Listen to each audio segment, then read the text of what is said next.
Let's bring on Jim Avila because I do want to talk to Jim about all these things that are happening. Of course, Jim, former ABC White House correspondent, now a columnist for Barrett News Media, with some great articles coming out, usually weekly, it seems like. Also, Jim, a commentator on this show and always he's Mark Thompson's friend, really, but I'm going to start calling him my friend. This is what happens when you say yes to me too many times, Jim. You become my friend too. Welcome to the show.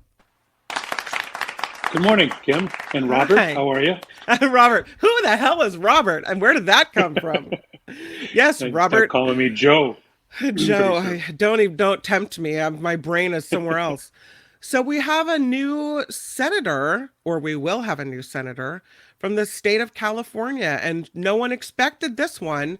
I mean, if you're in political circles in California, maybe you've heard of LaFonza Butler. I had not heard of her before. She's a master fundraiser with Emily's List. Her whole focus in this job as president of Emily's List has been raise money and focus on women who are um, willing to go to the mat for reproductive rights for women in California and in other states as well, right? And so I like that about her. She's been an advisor to Kamala Harris. She's worked on behalf of unions. I read somewhere that she was an advisor to Gavin Newsom as well. So I don't know if this is kind of a, political payback for her or if he really thinks she's the best person for the job. What are your thoughts about LaFonza Butler? Well, I still think that it's probably temporary. Now, Yeah. she may decide to run. Hmm. She has a couple strikes against her. Number one, she hasn't been able to raise any money. Uh, Adam Schiff is far away, in a way ahead on raising money and getting support and endorsements. And then she has Barbara Lee to contend with. Barbara Lee has not been doing as well. And, you know, again, this goes along with one of the major issues that is kind of emerging in American politics, and that is Barbara Lee's 77 years old. Yeah. Um, you know that's if you think Donald Trump is old, he's 77. If you think Joe Biden is old, he's in over 80. Then I think electing a new person for a 6-year term, that's something to consider as well. So Barbara Lee has that issue, and then of course there's Katie Porter, who was very popular on the progressive side uh, and makes the most out of her appearances in the Senate. Yeah. Just recently in the hearings the sham hearings the Republicans are holding on the Biden uh, impeachment inquiry. Hmm. She did a very good job with the whiteboard again, and she does know how to make news. So coming in here, Butler has those things to deal with if she decides she wants to stay and run for election. So she's got that problem. She also has the problem of, as you mentioned, she doesn't live here anymore. Um, Yeah, and that doesn't she feel right to she me. she lives in Maryland. Yeah. Now she went there for her job. She's a Californian, been a Californian for a long Yeah. time. She has a family. She has a wife and a child.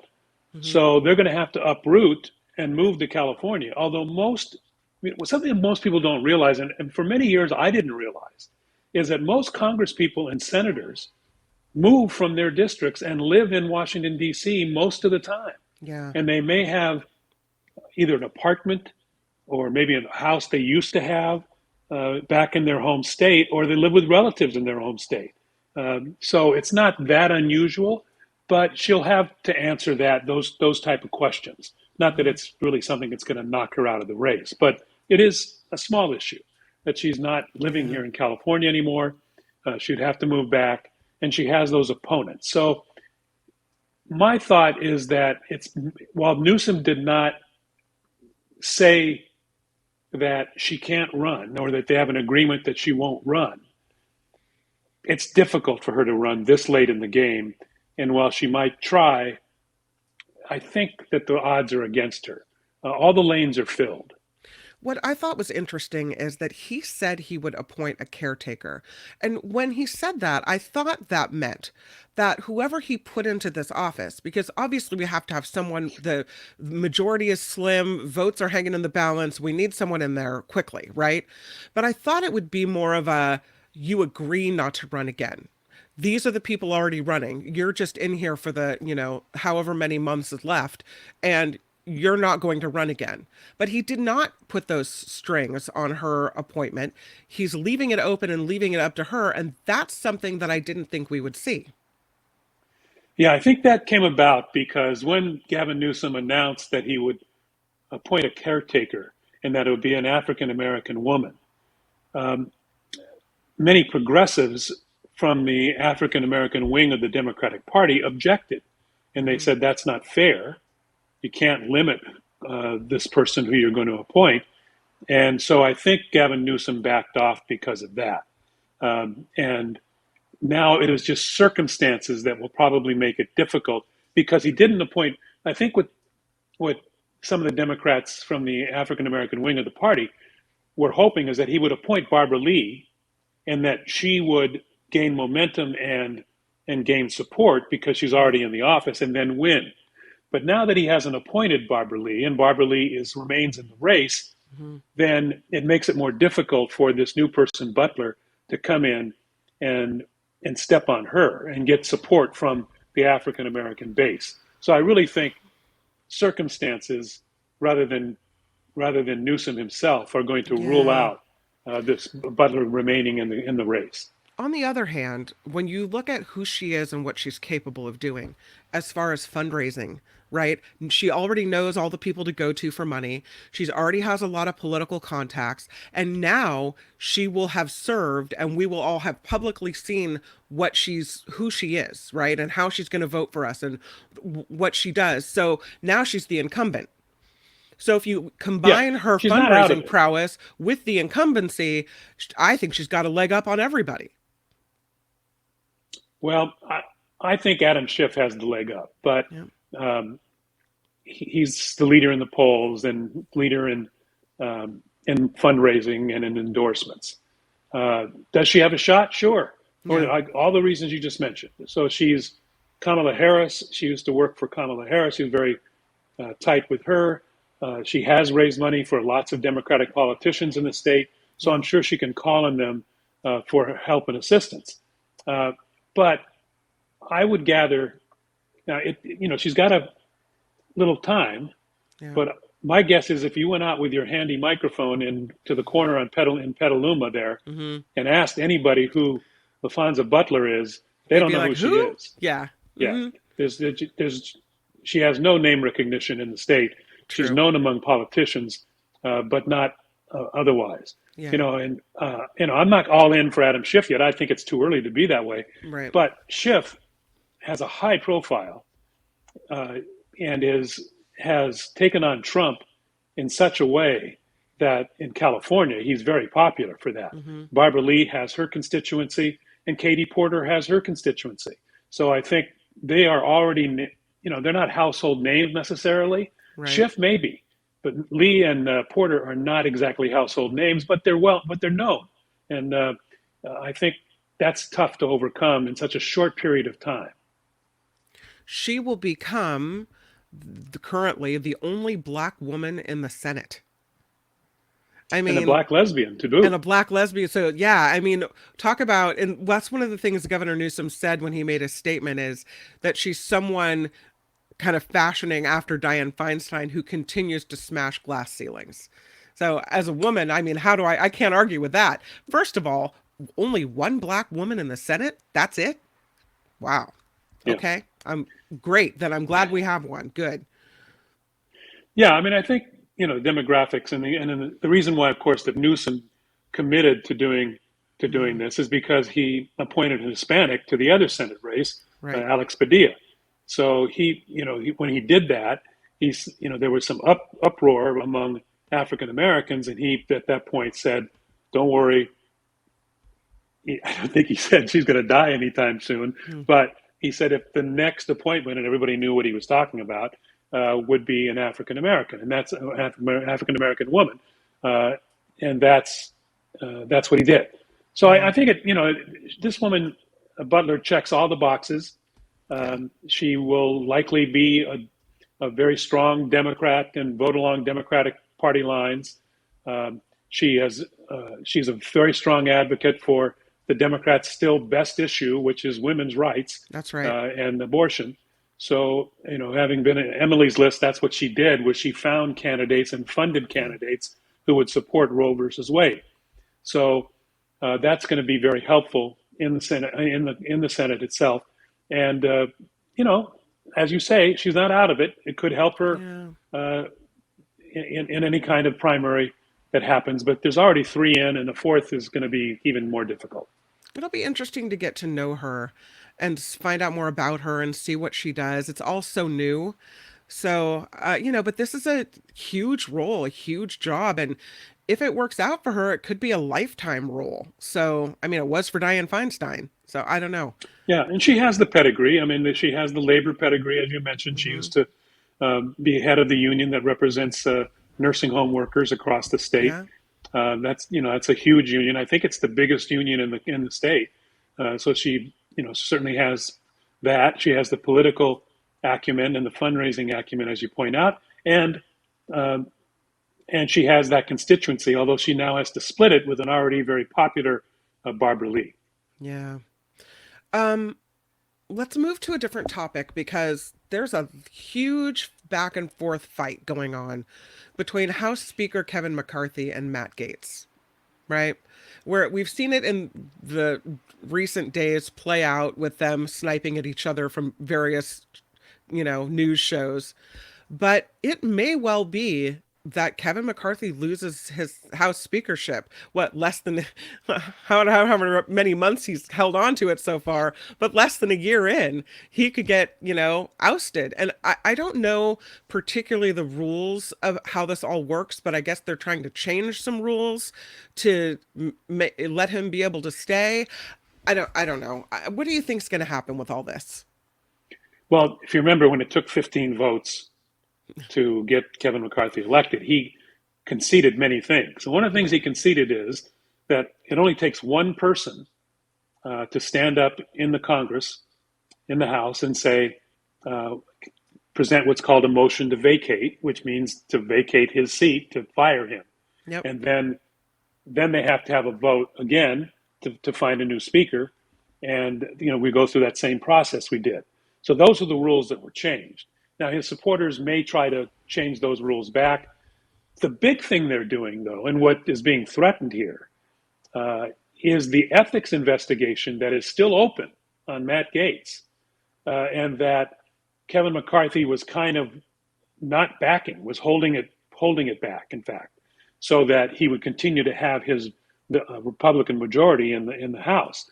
Now it seems that Kevin McCarthy, if Gaetz goes ahead and pursues this motion to vacate, McCarthy's got that in his back pocket, and he will urge the ethics committee to throw him out of Congress, throw Gaetz out of Congress. And there's some support for that. Can they Gaetz do has that? become so unpopular. Yes, Because they I thought can. they could censure you, but I didn't know they could kick Oh, they can your expel you. rear end of the curb.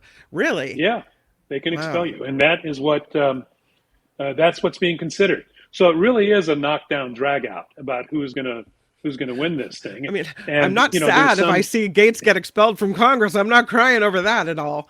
right.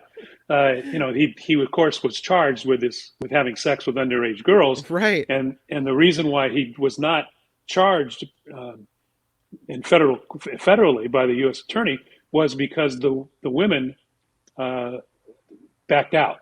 They decided not uh, to go ahead. There's also all kinds of theories of whether or not he paid them off, or Right. if somehow they got paid off, and so they backed off, and there was no case. But the charges in Congress remain, in the House remain at the Ethics Committee, so that can happen. So that's a possibility. The other possibility that's being raised is that the Democrats will come and bail out Kevin McCarthy, which, my personal belief, that's a big mistake. And I that's mean, rich, what right? what Democrats need to do is to step back and let them have at it. Enjoy the party, get the popcorn out, And they're destroying themselves. Let them do it. There's no reason. I mean, even if you get McCarthy in as speaker, they haven't done anything.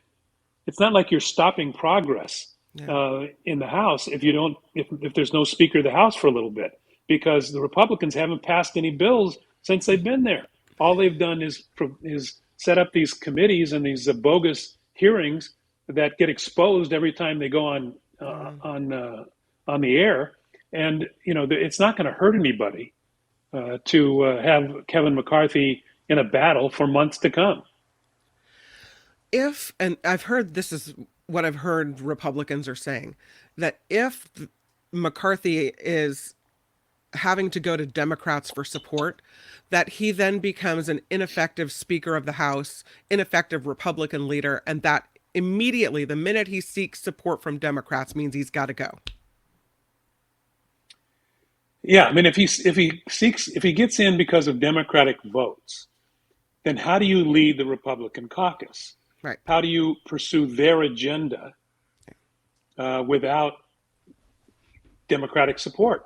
The five or so hardline right people who are objecting to Kevin McCarthy aren't going to support any of the moderate programs that may come out, or moderate bills that may come out because of this. They're messed up. They're screwed no matter what happens. Yeah. They don't have a strong leader. I mean, Nancy Pelosi had a very small margin of when she was there, but nobody messed with Nancy Pelosi, No. and she would not make any deals with Republicans. Right. And she got a lot done. So I think it's just let's see how this develops. It's going to be juicy. It's going to be interesting. It's not going to hurt the country any more than a Republican Speaker of the House already hurts the country. So until the next election in 2024, when hopefully, all these things that the Republicans have done to alienate the voters will come back and haunt them. Now they still have gerrymandered districts all over the place, which protect them to a large degree, but you only need a few. And if they continue on their pro-gun, pro-abortion, anti-abortion agenda, anti-student loan forgiveness agenda, that's not going to help them with get reelected in places that are contested. Yesterday was the day that student loan payments, after a hiatus, started up again. So as of yesterday, people now have to start paying back those student loans again. And maybe, when people start feeling the pain of that, there will be more of a shift toward candidates that will take care of it for them. Whether you think that's good or bad, I don't know. Well, the thing is that Democrats have been terrible on this message, of course. Republicans have not. And what happens is now progressives especially, are blaming Joe Biden for not fulfilling a campaign promise. Well, he's done about everything he can try to do. The people to blame are on the other side. They're the ones stopping it. So, I don't understand that logic. He needs to continue to try in some fashion to fulfill his promise. And he is. He's continues to attempt. It was last time it was struck down by the courts to do it by executive action. So the way to do it is to elect representatives who agree with student loan forgiveness or some kind of new program that doesn't put you in hock the rest of your life to get an education. Let's move to Merrick Garland, because you were the one who told me last night that Merrick Garland was on 60 Minutes. So, of course, I watched it. Yeah. I was surprised by this interview. I don't know why, but I didn't expect him to get so choked up about things. He, when asked how he felt about his nomination for the Supreme Court not being heard, he talked about other opportunities. He also talked about Taylor Swift kind of in a roundabout way, saying that he took the words "shake it off" to heart. And then he also says he's had no direction on how to handle the Trump cases from anyone at all. I believe him on that. Of course, a lot of people won't.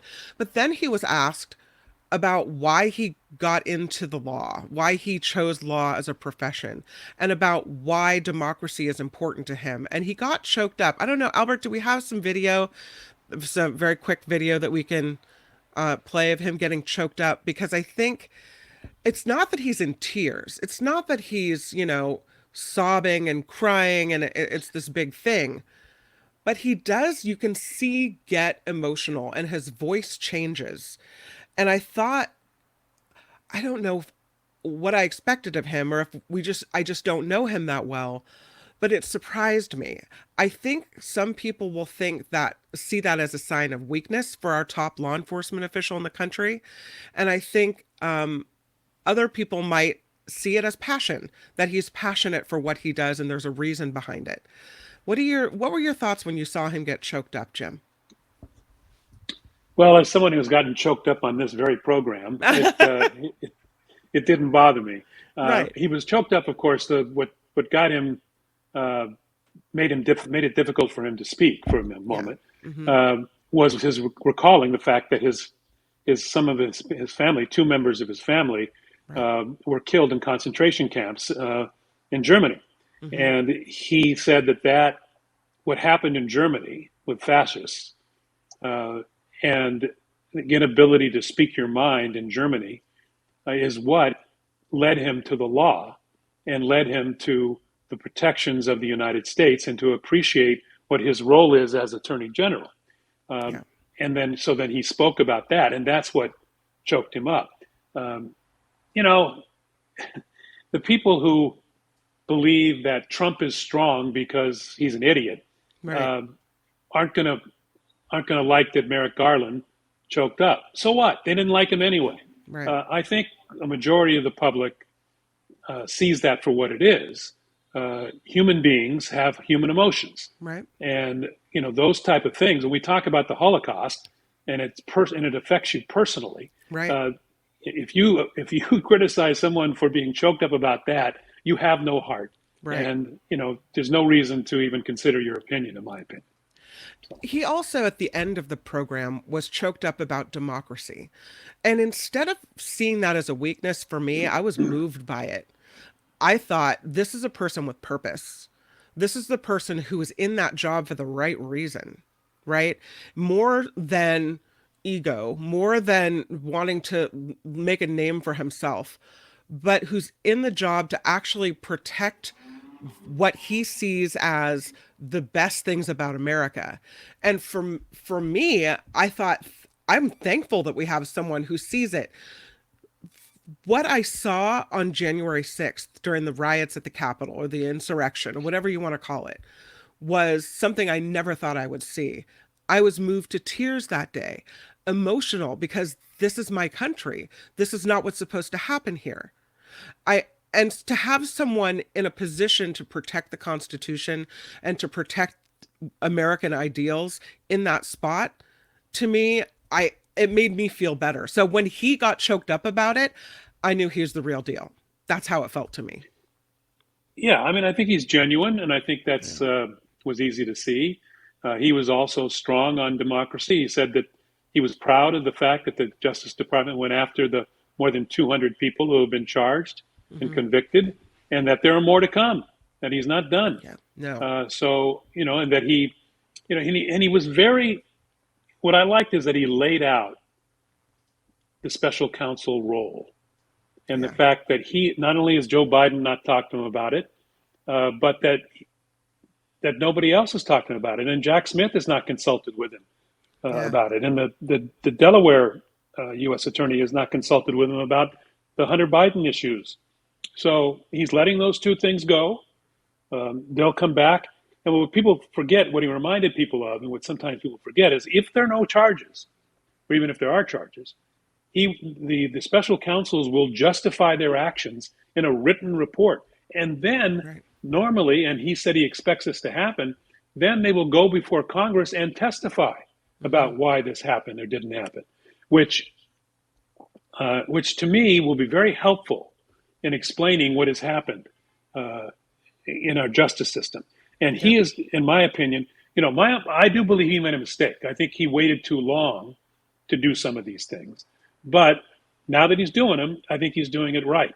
And we see what a continued danger Donald Trump is. Today's, I don't know if you had a chance to see this morning, but this morning, of course, the trial began for Yep. his fraud in New York State. And Donald Trump attended that to make 3 statements so far, all carried live by Fox, where he called the judge names, called the U.S. attorney, the district attorney, the state attorney general names, and again continued his witch hunt baloney, and continues to attack our institutions. That's been the major thing that Donald Trump has done since he came down that escalator, is that he's attacked our institutions in order to save himself. He's attacked the media Yep. as the enemy of the people. He's attacked government as the deep state, quote unquote. He's attacked our judicial system so much so that 35% of the population don't believe in it anymore. And that is a tragedy, and that's the harm he's doing it, and he continues to do it today, and he'll do it until maybe even he'll continue to do it until one of these judges slaps a gag order on him and threatens him with jail. Now, there is some concern that if he goes to jail, that's going to cause even more of a backlash. But you know what?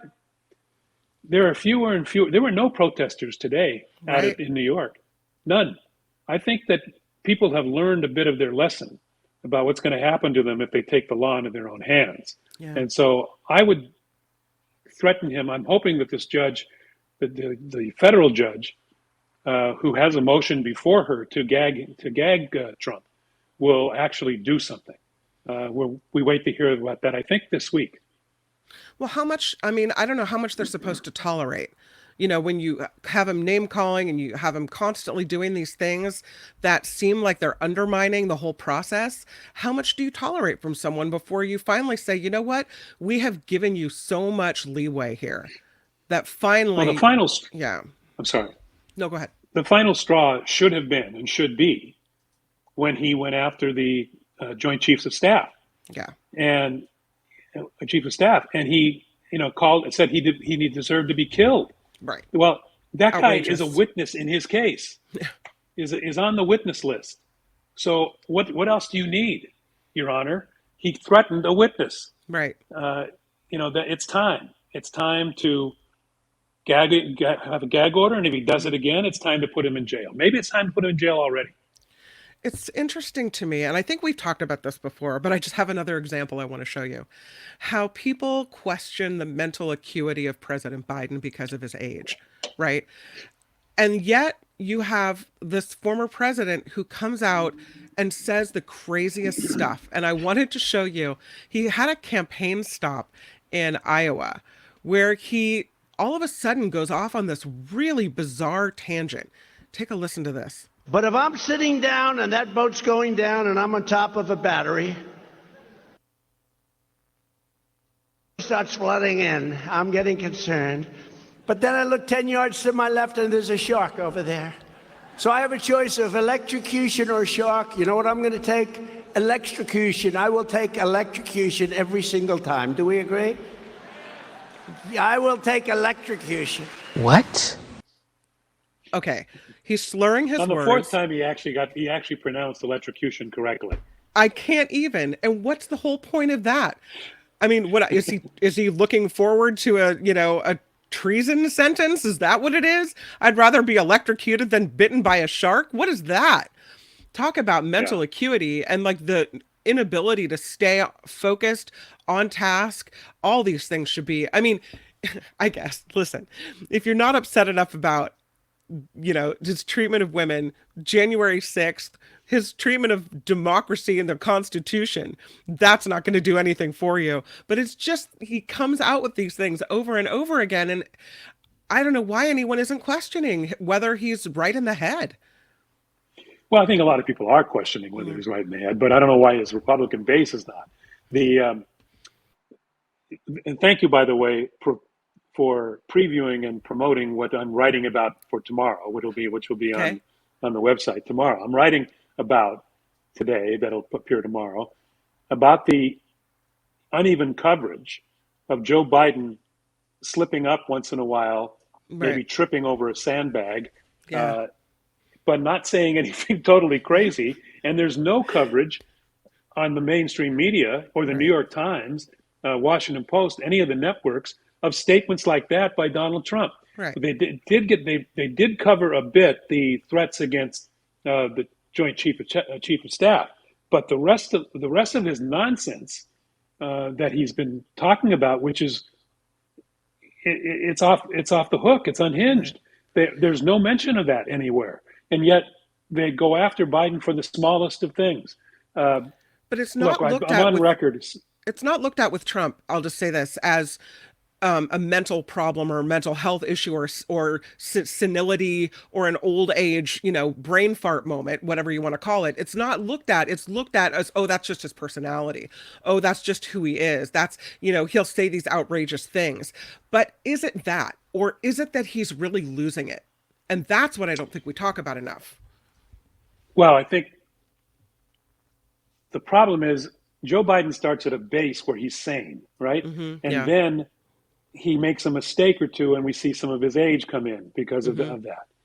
Trump starts at a much lower place. He Right. starts at a guy who, well, allegedly totally sane,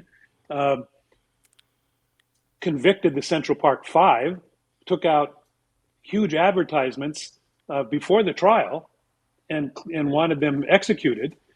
A man who openly mocked a disabled reporter, in the first campaign. So he starts at a base that is way down here. So when he goes, there is no bottom with him, and that's the problem. Now, what's interesting is you touched on part of this is that I'm on a text chain with Mark and a bunch of other former reporters and current reporters, Oh, I want to be on that. and Add my name. Quick. we'll have to get you in there. And we had this argument the other day, and a very prominent anchor, who I'm not going to name, here in Los Angeles, who's a friend of ours, said, we're not reporting it because I was criticizing, and several of the others were criticizing the fact that we're not reporting what Trump is doing. Defense was, we're not reporting it because it's more of the same. He does it all the time. We can't report it over and over again. It's not news anymore. Hold on. That's wrong. It's news, and we have a responsibility to call it out and let the public know. We can't just let it be seen in his silos. I apologize for the sirens. That's all right. We're used to it with you. You're Okay. living in that. You're living in the action and the heat of it all. I live right next to Cedars-Sinai Hospital, a few blocks Yeah. away. So, Yeah. at any rate, you can't let that just echo in his echo chamber of Fox News and let them do it. We need to report it, and then report that he's nuts. Report that has no basis in reality, so that we remind independents that he is getting worse and worse, and that it deserves scrutiny. It doesn't deserve to be let go and not reported on. We have to report on Donald Trump. You may not, you have to use some discretion on just putting him on live on his rallies and whatever, but taking clips and showing what he's saying and then rebutting it and showing how he's totally off the hook and unhinged is legitimate, responsible reporting and needs to be done. Well, because you're not, as you mentioned, you're not going to see that on Fox News. So the people that love him aren't going to get that information. But the people that are on the fence, we need to know. I'm not on the fence, trust. But the people that are on the fence need to know what they're getting, right? They need to know if we don't already know who he is, we need to see him now, who he is now. I have to play. That's the problem what happened in 2016, by the way, Kim, is that we didn't call him out on that stuff. We just let him roam and ramble. In 2022, in 2020, there was much more of that, much more calling him out, and he lost the election, and we have to continue that. I have some video of what he said this morning, and I think it's important to talk about it as you know, you're mentioning it, and I love that you're writing about this. I can't wait to read the article. And maybe you can kind of share some details with what you think is going on here. Um, but let me see if I can't oh, play this for you. Nope, now it's not working. Um, oh, here he is. There he goes. I I could grab it, haven't. Kim. You could just I'll grab it while you're doing this. It's a well, I actually have it playing. I just don't have it. How frustrating is that? My computer's freezing up. I'll stop sharing it. Okay. Anyway, I was gonna play this what he had to say, the ugliness that he had to say in front of the courtroom, because he does look like someone who doesn't have it together. He really does. And so it's all these things that I think are important to show people, these moments that he is not only ugly but nuts. Yeah. Fox carried it live. The other two did not, which I think is a wise decision. But I don't think we ignore it. I think we play it Mm-hmm. later in the day. We play it here. We let people know, Yeah. how crazy he's become. Um, you know, Biden did a speech yesterday and took questions yesterday from reporters and looked fine. Until the very end, he kind of trailed off a little bit, and I was a little concerned about that. He didn't freeze up like McConnell, but there was a little bit of a falter there. Yeah. But he did, he was fine off prompter, and then he did answer like 5 questions from reporters, and the answers were salient and were fine. You're not, and he doesn't go on rants. He does do that, that business where he says, "I mean it," and things like that. I'm not kidding you, and Yeah. whatever. That it goes off into these kind of, but that's just Bidenisms. I don't Yeah. think that has anything to do with his mental status. Right. All right, Albert has the video. Let's roll it, Albert. Okay. So very simply put, it's a witch hunt. It's a disgrace. We have a corrupt attorney general in this state. You see how she does? This trial was railroaded and fast-tracked. This trial could have been brought years ago, but they waited till I was right in the middle of my campaign. The same with other trials and indictments. It's all run by DOJ, which is corrupt in Washington. Yeah. We heard from Merrick Garland last night on 60 Minutes that this is the way the investigation played out, that he had nothing to do with the timing of all this. This is how long investigations take. And it just so happened that here we are in the middle of campaign season and he's being charged every which way. And I think with the DOJ, there was trepidation about, okay, Biden won the election. We're not going to come out and make the first thing we do to take down Donald Trump and be the first thing that happens. They were deliberate about it, in my opinion, a little too slow, but I understand the reason they did that, and they let things take their course. He could have appointed Jack Smith earlier.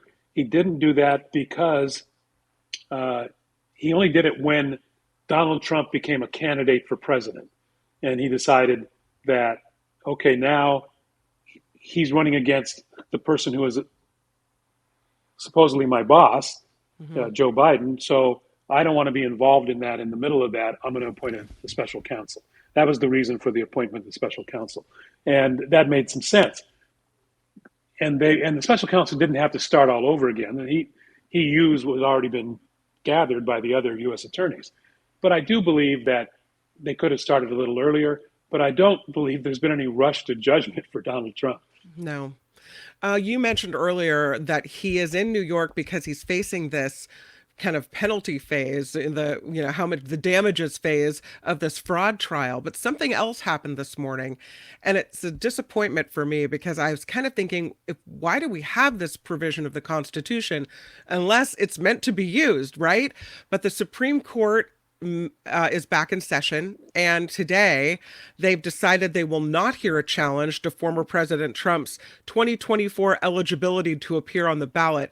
They are rejecting a challenge today brought by a long-shot GOP presidential candidate using this post-Civil War provision of the 14th Amendment that bar former members of the Confederacy from holding office. So basically what it said is if you're involved in an insurrection, right, you can't hold office in the United States. That's kind of paraphrasing, but that's the gist of Yeah. it. And so the Supreme Court refuses to hear it. So I guess the 14th Amendment is a no-go. Yeah, it was always a long shot in the first place. I Yeah. mean, I think we've said on this program that, to me, the best way to eliminate Donald Trump forever and not make him a martyr is for him to lose in a landslide in the election. Yeah. That and despite what you hear, he is setting himself up for exactly that. He will not. He'll win the primary, but a lot of Republicans, the ones who are moderates, who are not in that. So he has what, 52, 55% maybe as much of the Republican voting bloc in his favor. Okay, so the other 40% are not going to be charged to get out there and vote for Donald Trump. They're going to sit it out. A lot of them are going to sit it out, or they're going to vote for some third-party candidate. Yeah. So it's set up in the general election for a tremendous, unless there's something that happens on the Democratic side, unless there's some evidence that after 5 years something comes out that Biden did benefit somehow from his son's business dealings, or if he has a health issue. If those things remain the same, it's going to be a Democratic landslide. I think, by much bigger margin than happened in 2020. And not only that, before then, he'll be convicted of something. And I just don't think, I think that's the way to go at him, to go through the courts, let him continue to run. He loses, the Republican Party gets their tail between their legs and has to find some other way to get away from Trumpism. Before I let you go, Aussie Rules has a question for you. He writes, why do polls show Trump beating Biden? He'd like your comment. Well, the latest ones don't. The latest ones have them close, very close. And the reason for that is that these polls are weighted in a way that favors the Republican side. And here's why. They measure a couple things that are factored in. Number one, most of these are done in primary states. The primaries involve Republican voters. They're the ones who are being asked, and they're giving more weight because they're being asked who they're going to support. So even when it goes over to Biden versus Trump, the people that they've been asking are weighted toward the Republican side. More Republicans are being asked than there are actual Republicans. Mm-hmm. Also, it's way early. And the Republicans, Biden hasn't even barely started a campaign. So it's not time to really measure Biden versus Trump. Right. Don't be afraid of these polls at this point. I think you'll gradually see those change. They have started to change. They've gone from Trump. There was some outlier poll that was, I think, NBC, might have been ABC, that had Trump ahead by 5 or 6 points. Now the latest ones are virtually even. Yeah. And that's because of who they're asking. Yeah, which still surprises me that it could be even regardless of who they're asking. I just don't get it. Jim Avila, thank you for taking the time this morning to come talk about all this. I really appreciate you so much. Good to talk to you. Yeah. I'll see you on Friday and maybe tomorrow. We'll see is Mark back tomorrow? Mark is back tomorrow, and I'm really looking forward to your article, and I would assume that I'll be texting you tonight to see if you can come on the show again. So okay. Thank you. I'll send it to you. Take care, everybody. Bye, Jim Avila. Hi, it's Mark, and I thought that was great. Hit the notification bell, you'll know whenever there's a new video being dropped, and please subscribe to our channel to help us save the universe.